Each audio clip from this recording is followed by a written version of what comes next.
আমি বৰদিনৰ আনন্দ পালন কৰিম, নতুন বছৰৰ আনন্দ পালন কৰিম। কিন্তু এই সময়খিনিত বাংলাদেশত বাস কৰা হিন্দু সমাজে সন্মুখীন হোৱা অবৰ্ণনীয় অত্যাচাৰ আৰু তেওঁলোকৰ ওপৰত চলাই অহা শোষণ আৰু অত্যাচাৰে আমাৰ মনটো ব্যথিত কৰি ৰাখিছে। কি ধৰণে এখন ইছলামিক ৰাষ্ট্ৰত সংখ্যালঘিষ্ঠ হিন্দু সমাজৰ ওপৰত নিৰ্মম অত্যাচাৰ চলোৱা হৈছে, সি আমাৰ বাবে চিন্তাৰ বিষয়।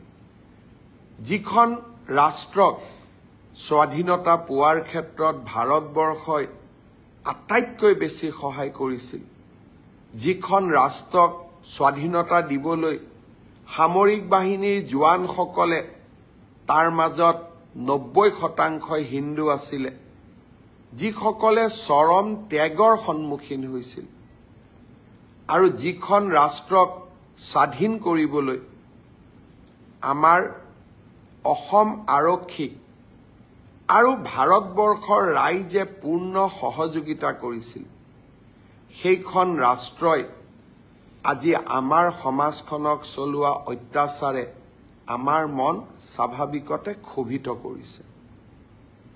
মই আশা কৰোঁ প্ৰধানমন্ত্ৰী নৰেন্দ্ৰ মোদী ডাঙৰীয়াৰ সুদক্ষ নেতৃত্বত আমি বাংলাদেশৰ হিন্দু সমাজক সুৰক্ষিত কৰিব পাৰিম।